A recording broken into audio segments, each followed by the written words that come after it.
Okay, well, I think we'll get started now. So good afternoon, everybody, once again. And on behalf of the Spanish Chamber of Commerce in the UK, we'd like to give you a very warm welcome to this afternoon's Brexit and Beyond technical webinar, which is actually the 10th edition of this online event series, which is great. And the topic of today's session is exporting to the UK after Brexit. And for this afternoon's session, we're delighted to be joined by Robert Harper, Sue Bide, and Charlotte Dickin from the Department for Business, Energy and Industrial Strategy of the government. And I'm just going to hand over now to Eduardo Barachina, who is the Chamber's president, just to give some opening remarks. Thanks very much, Hannah. I just want to welcome on behalf of the Chamber of Commerce, Robert, Sue and Charlotte for the time and the interest they've taken in sharing with our members an overview on the regulatory landscape and in particular technical standards for Spanish exporters. In the first quarter of this year, the United Kingdom remain one of the most important markets for Spanish exporters. Indeed, it is number 5, is 5th, just slowly behind Portugal, but above the United States. So in spite of this period of readjustment in which Spanish exporters will need to adapt to the new rules and regulations in respect of standards and other technical regulations. In spite of that, it's very clear that the United Kingdom remains a primary market for Spanish companies and Spanish exporters in general. I'm delighted that we are able to continue this relationship with BEIS.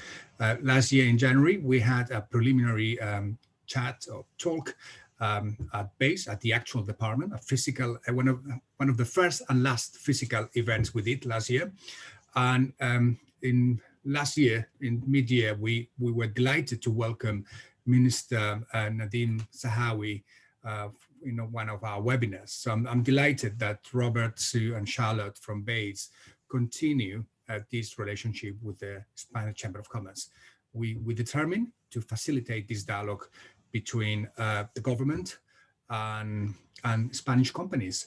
So without further ado, I do encourage all the members to raise questions and to be in touch with us. We're able to act as a bridge with BEIS. And without further ado, I do hand over to Hannah. Thank you very much. Over to you, Charlotte, yeah. Thanks very much, Eduardo and Hannah. So hi, everyone. My name is Charlotte Dickin, and I work in the Goods Regulation team in the Department for Business, Energy and Industrial Strategy. So I'm going to spend about 15 minutes talking about how you place manufactured goods on the UK markets, that's the GB and NI market. It's going to be quite a basic introduction to some of the key concepts. I just want to flag that we can't cover every situation in the next 15 minutes. And we can't give specific advice about individual circumstance, but this will provide an overview of the framework. I should also flag that there's guidance on gov.uk that covers what I'll go into here in the presentation, and then we'll leave time at the end of the presentation to go through any questions that attendees have. So I guess the first question to consider is which rules apply to your product. So you'll already know there are different regulatory frameworks. So we've got first the new approach goods, which can be commonly identified with the CE marking. And this will be the primary focus of the presentation today. So these goods include toys, machinery, lifts, PPE. And then second, we have the old approach goods, which are the highly regulated goods and cover things like cars and medicines, which we won't touch on today. And then we have non-harmonized goods, such as furniture. These will no longer be in scope of mutual recognition between the UK and the EU in most cases. And finally, I should flag there are some special rules for some goods, including medical devices, construction products, and civil explosives. And there's further specific guidance online for these, and I think they're included at the end of the slide pack, and there's QR codes to scan there. So today our focus will be on the new approach goods, like I said. So I guess working out which rules apply to your product is an important first step, but you should also consider whether you need to do anything else. So this includes getting a new approval, appointing a new authorised representative if required in legislation, and making your supply chain aware of the new responsibilities. And finally, the changes to the marking and labelling, and I'll go into each of these in detail in this afternoon's presentation. So I'm going to focus on new approach goods on the market in Great Britain and the rules that apply here. So the first thing to know is individual goods that were already on the market before the 1st of Jan this year can continue to circulate to the end user without any further retesting. This is due to the agreement with the withdrawal agreement. And secondly, for the rest of this year, for most goods, you'll also be able to use a CE marking. This is one of the transitional measures on the way to the requirement of the Ukca marking, which is obviously the new UK's product conformity marking. And thirdly, there are transitional measures, including being able to show the Ukca on a label, so not directly affixed to the product itself. And I will talk about the full timeline for the Ukca marking requirements in a bit. But I guess all of these are heading towards requiring a Ukca mark to be placed on manufactured goods on the market in Great Britain. I'll move on to the next slide. So here is the Ukca marking. It's used for goods being placed on the market in Great Britain. So that covers England, Wales and Scotland, so not Northern Ireland. It covers most goods which previously required the CE marking. And we'd encourage manufacturers to start using the Ukca marking now if they're placing their products on the GB market. So the essential requirements and standards that can be used to demonstrate compliance with the Ukca marking are exactly the same as they are for the CE marking currently. And this will continue to be the case unless GB and EU rules diverge. And if you use self-declaration of conformity for CE marking, you can use it for the Ukca, so you can already get started and apply that yourselves. And if your product has mandatory third-party conformity assessment, it will depend on who does that for you, and we'll come on to that shortly. Finally, it's perfectly legal to use both marks on the same product, so you can use the CE and the Ukca as long as the product complies with both regulations. So this shows you a bit of a timeline for the Ukca. As you can see, the Ukca is already part of UK law. So from the 1st of January this year, it's used to demonstrate that the product complies with UK regulations. But to recap the key dates, the Ukca marking will become mandatory for most products from the 1st of January 2022. So that's the 1st of January next year. But applying the Ukca to the product itself will become mandatory for most products from the 1st of Jan 2023. The reason we say most products is that there are specific rules in certain sectors which you should check. For example, I think medical devices recognise the CE marking, I think, until June 2023. So there's a longer period where we recognise that for medical devices. So I'd encourage you to check the sector-specific legislation guidance that applies to your product. So the only case where you must already use the Ukca is products which require third-party conformity assessment and where you're using a CAB based in the UK. So if you're currently self-declaring or using an EU notified body, continue to use the CE marking for the rest of this year. So that's an overview of the timelines. So if you use self-declaration, you already know what to do. It's exactly the same for the Ukca marking, but some products require mandatory third-party conformity assessment. And this is where legislation requires external testing and not just voluntary testing, where manufacturers prefer to have somebody else check that their product is compliant and self-declare. So as you'll be aware, there's no MRA between the EU and the UK. And in the UK, we call notified bodies approved bodies from the 1st of January this year. And that changed what they're able to do. So they can test for the Ukca marking for the GB market, but they cannot test for the CE mark for the EU market. They're still notified bodies for the Northern Ireland market, where it follows rules, and I'll come on to the Northern Ireland market later on in the presentation. So just to recap, since the start of the year, notified bodies in the UK that you would find on Nando are now approved bodies for the same product types and can be found on the UK MCAB database, which you can find on gov.uk and lists all the UK approved bodies. But they can't test for the EU market, and EU notified bodies cannot test for the GB market. So you will need to make sure you have separate certificates for the GB and EU markets, one from an approved body and one from a notified body. So we're encouraging manufacturers to speak to their conformity assessment bodies that they use as soon as possible if they haven't done so already. And this is just to understand what options are available to arrange conformity assessment for the UK and EU markets where needed. So as I mentioned before, where legislation allows the self-declaration of conformity, it continues to do so. The manufacturer can affix the Ukc marking and draw up the UK declaration of conformity. And this can be done even when they're not based in the UK. So the changes on this slide are only applicable to products that need third-party conformity assessment. Move on to the next slide. So manufacturers are not the only ones who might have new responsibilities, and other roles in your supply chain might have changed from the 1st of January this year.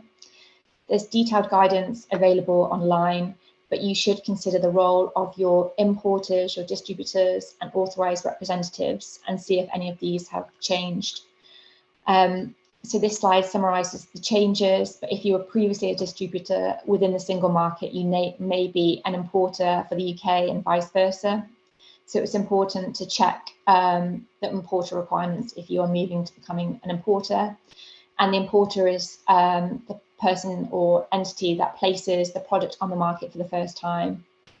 So as in the EU, importers have more responsibilities than distributors and need to show their name and address on the product or documents, keep a copy of the declaration of conformity, and respond to any requests from market surveillance authorities. There are some transitional measures here too, so you should check the detailed guidance. And if you use an authorised representative, they can no longer be based in the EU for the GB market. And as the same, ARs based in GB aren't recognised by the EU. So we'll now move on to placing goods on the NI market. Up until now, this has been about the GB market. So this is the final part of this section of the presentation, which focuses on Northern Ireland market from a regulatory perspective. So we won't talk about customs, tariffs, or other arrangements. So goods will need to meet EU regulatory requirements to be placed on the market in Northern Ireland for as long as the protocol is in force. As Northern Ireland continues to align with EU rules, this means the CE marking continues to be the conformity marking for most new approach goods. You will continue using the CE marking if you self-declare or if you use an EU notified body to carry out mandatory conformity assessment. But products which have had mandatory conformity assessment by a UK-based notified body cannot be placed on the market in the EU 27 member states. Instead, to be sold in Northern Ireland, they need the CE plus the UK NI mark. So the UK NI mark is a new additional conformity marking for products placed on the market in Northern Ireland. So just to flag, you never apply the UK NI marking on its own. It always accompanies an EU conformity marking, such as the CE marking.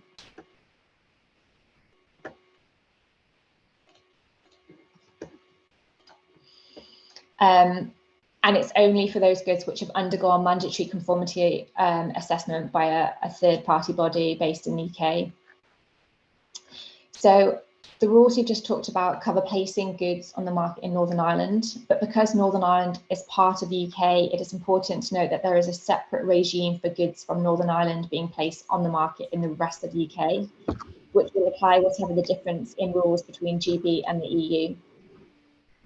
So qualified Northern Ireland goods marked with the CE or C plus UK NI can be placed on the GB market under the government's commitment to Northern Ireland's unfettered access to the rest of the UK, even where this would not normally be allowed.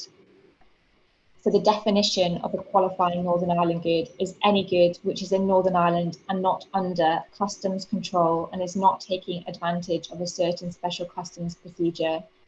There's published guidance on gov.uk on this, so you can check whether your good qualifies for unfettered access to the GB market. And just to flag, unfettered access only applies to Northern Ireland.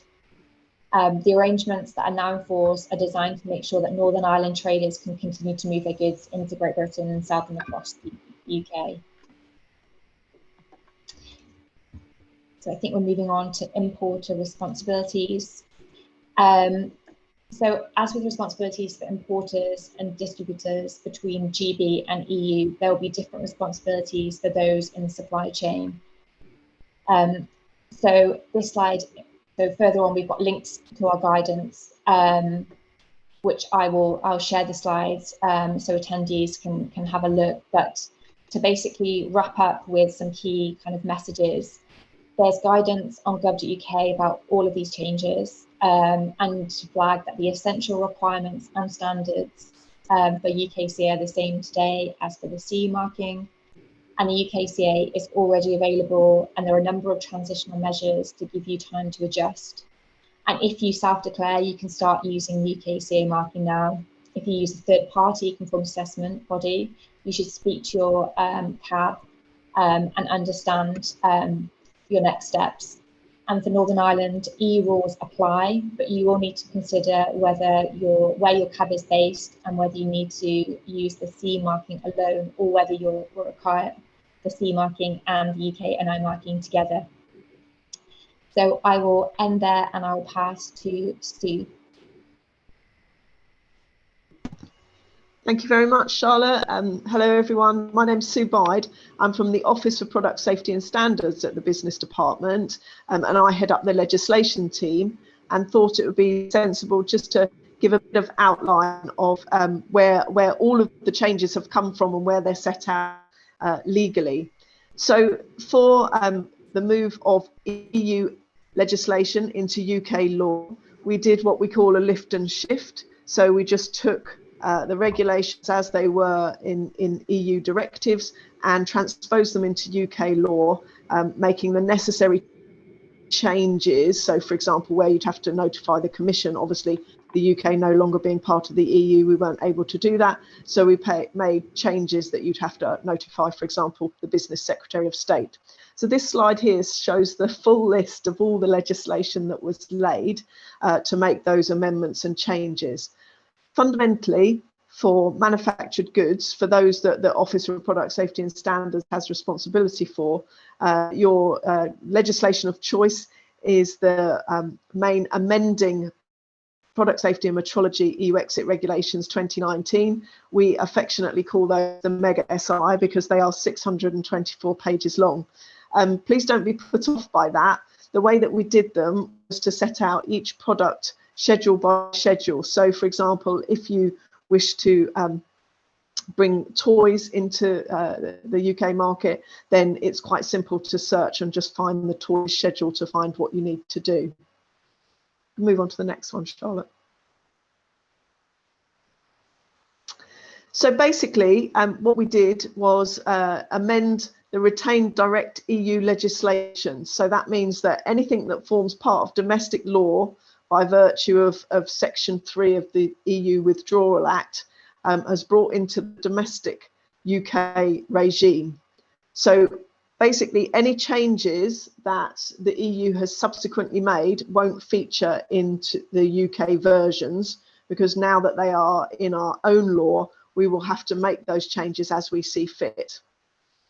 The EU legislation that was in force and applicable at the end of the transition period, so the 31st of December 2020, was what became the retained law in the UK regulations. They came into force on the 1st of January 2021 and were actually published round about the first set. The big Mega SI was published around about March 2019. So whilst it didn't come into force, all of the changes that Charlotte's outlined, including, for example, the the size and scale and detail of the UKCA marking has been made public, and we ran a number of reading rooms to take stakeholders through those regulations before they came into force. Because we made sure that any changes to EU law were encapsulated within that main piece of regulation, that is why there's a big list of amending details, including, for example, the introduction of the UKNI marking that, again, Charlotte has talked about, which is a result of the negotiations around the amendment. And what we're aiming to do is to do what we call keeling schedules of all of the regulations. So in effect, a track change version. So all of those amending SIs to the main piece of regulation, you'll be able to see set out in the main set of schedules. We're slowly getting through those, and we'll publish them as they are available. Key changes that we had to do were just really to make sure that the system, the processes all worked with the UK no longer being a member of the EU, and then simple things like amending EU market to UK market. We made changes to other EU regulations as well that we have responsibility for, including regulation, accreditation, market surveillance. That's the main one. And as Charlotte has noted in her slides, there was a change coming up to that as well, which is due for introduction in early June. That's regulation 1020, market surveillance and compliance. But those changes will only be applicable in Northern Ireland as part of the protocol, because as part of wider policy deliberations, as part of a product safety review that we launched a few weeks ago, we'll be considering the wider market surveillance system that we might want to pursue in the future, and any changes will be brought about on the back of consultation after that review. Move on, Charlotte, thanks.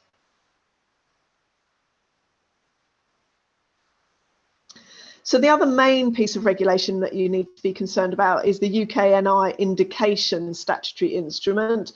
So this is where it talks about the legal requirements for placing goods on the Northern Ireland market, the changes Charlotte has outlined, but this is where the law sits. So basically where it sets out the mark, the size, shape, scale of the marking, what penalties if it's misused or not used appropriately, sets out that authorised representatives must now be UK based, and also introduces business easements, as does the main SI as well. So for example, to give business more time to get ready for using the UK mark and the UKNI indication mark, you put that marking on your product by way of a label or on the documentation, including as well importer details, because many distributors, by virtue of us leaving the EU, will find themselves becoming importers. And so we do appreciate that there takes some time to get product packaging sorted, etc. So the legislation allows for easements for up to 24 months to allow for details to be placed on labels or on different parts of the packaging and not necessarily on every product. As Charlotte has indicated as well, the GB market will still recognise CE marked goods, and the legislation sets out that will be for 12 months. So the period of allowing CE marked goods onto the GB market will cease at the end of December this year. Next one, thank you. This, just quickly to scoot over, so in terms of the product areas that the OPSS is responsible for, because we don't look after every single product area across manufactured goods, but we do, as you'll see from this list, have a significant number of them. This is the list, so again, we'll share these, so if you have specific questions about these particular products areas, we might be able to help you in the future. And moving on again, thank you. And so what does in summary, really, Charlotte's gone through the process, but the legislation makes sure that we maintain the current regulations for Northern Ireland so that we continue to follow EU rules for Northern Ireland. And obviously, internally, there will start to be some changes. The EU will start to make changes to their directives, and we have to think about making sure that we take those on board for Northern Ireland, because we are responsible for making sure that they have their most updated legislation. But also we will start to think about whether GB wishes to continue to follow those changes that the EU has made. But we will need to check that we've got the right powers to allow us to do that.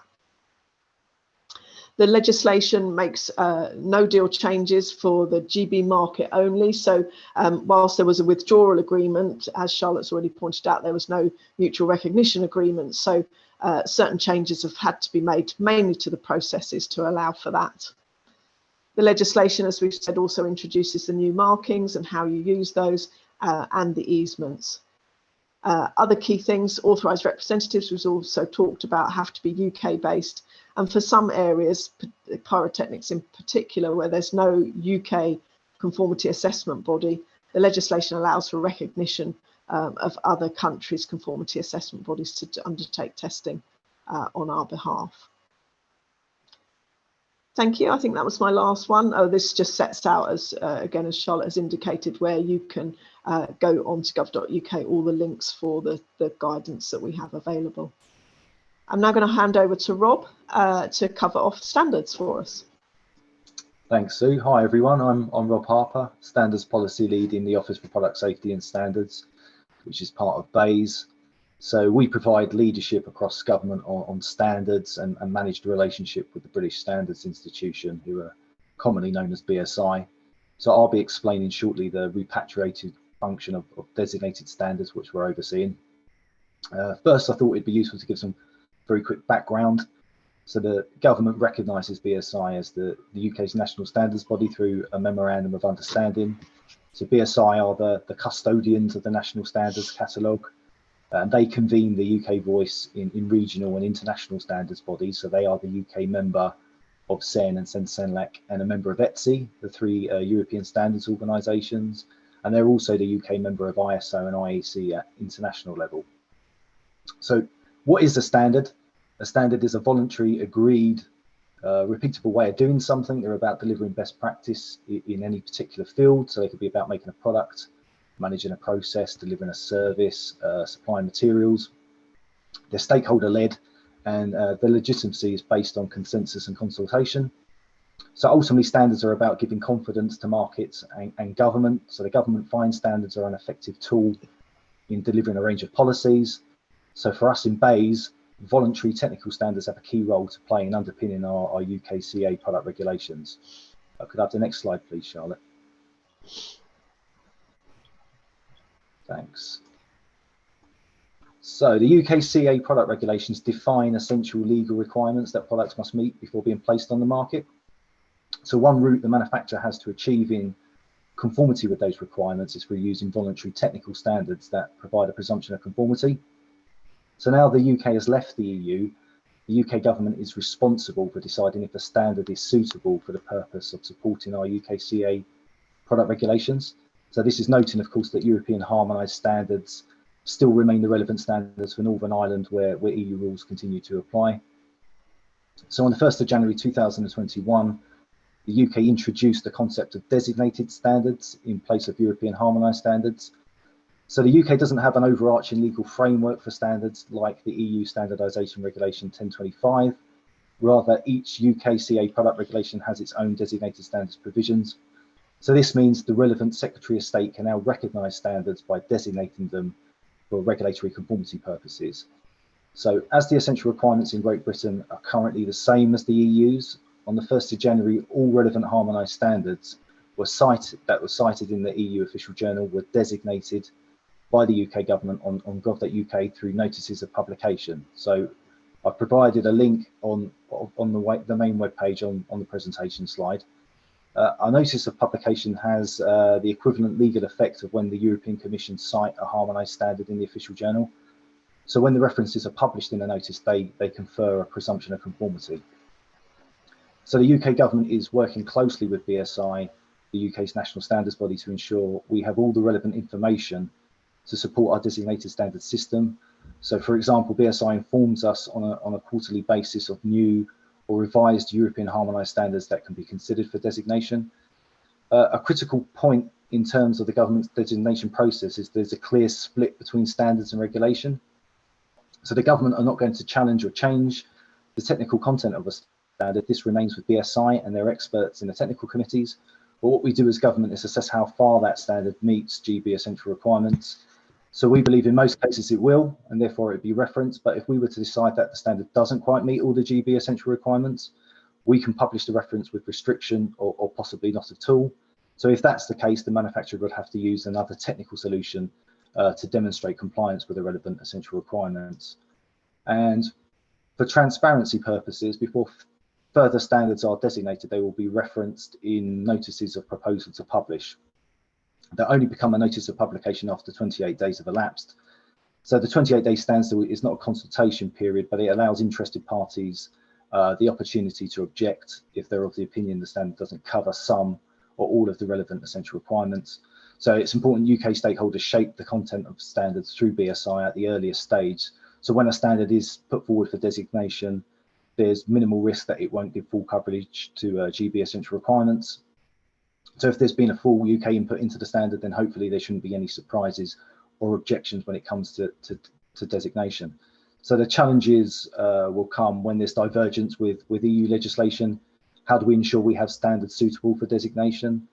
The majority of cases would be for BSI to influence the content of the standards produced by the European standards organisations. So the standard still serves the GB market as well as the EU and NI market, despite the regulation being slightly different.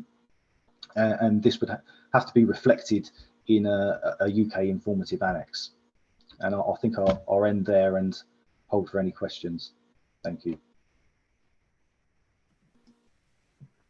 Brilliant. Thank you so much, Sue, Charlotte and Rob. That's we really appreciate that's a lot of information there. It's really, really useful. Thank you. Okay, if anyone has any questions, you can send them in. As I already wrote a message to draw attention to it. There's the chat function there, or also the Q&A function. So it could be of any area of the presentation that the speakers have covered today. Okay, one question that I've got to kick us off are how are products placed on the market before the 1st of January 2021 affected by the new regulations? So I can cover that quickly. For all products that are placed on the market before 1st of Jan 2021, they can continue to circulate until they reach their end user. There's no need to kind of do anything with those. They're absolutely fine, basically. Cool, good stuff. Thank you. Okay, another question we've had is it's related to the CE marked products that you spoke about. Can CE marked products be placed on the market in England, Scotland, and Wales? I think you did mention that. Yeah, they currently can, up until the end of this year for most CE marked products. So like I said, there's a few exceptions, including medical devices. So it is quite important to check the date as to which you can use CE marking up until. So the legislation that I talked about, the UK NI indication marking legislation has, oh, I'm probably really sad, it's Schedule 3, Section 5, the full list of products where you can continue to use the CE marking until the end of the year, for which the Department for Business is responsible. Other departments, for example, construction products, definitely have a different end date, as do medical devices. So you would just need to double check other departments' websites for their advice, but the majority of them are only for a time limited period of time. Makes sense. Thank you very much. Another question we just had that kind of adds on to that is, can products bear the CE marking and the UKCA mark as well? Both of them? Yeah, that's correct. As long as they don't impede the visibility of either one and the product conforms to both sets of regulations, then it's absolutely fine to use both markings. Perfect, thank you. Okay, the last question that we've had at the moment is where can are the list of harmonised standards with related to the EU and designated standards the same thing? They're separate. So on gov.uk, like I said, on the 1st of January, we, as like to use Sue's terminology, there was a lift and shift. So we essentially copied over all the references of those standards cited in the official journal. So they were then referenced on gov.uk to give a presumption of conformity to the GB essential requirements. And then going forward, as I said, we've got a process where we need to assess that any harmonised standard is suitable for designation before we actually publish the reference. Brilliant. Okay, thanks. That's all the questions we've had sent in, but I just want to encourage anyone, if you have any other questions you'd like to ask, maybe it's something a bit more, yeah, anything else, I will circulate a follow-up email and I'll include my email address in there. So if you have anything else, please let me know, and then I will find out those answers for you from our speakers today. So, so if you have any questions, please do let me know about them afterwards. Brilliant, thank you so much for your time. Rob, Sue and Charlotte, we really appreciate you sharing your insight with us. And we will be sharing the recording of this webinar on our YouTube channel. So if any of you have joined us, think a colleague or contact it could be of interest to them, please do share the recording with them. That'd be great. Yeah, thank you very much. Thanks very much. Thanks very much. Take care. Thank you. Thanks.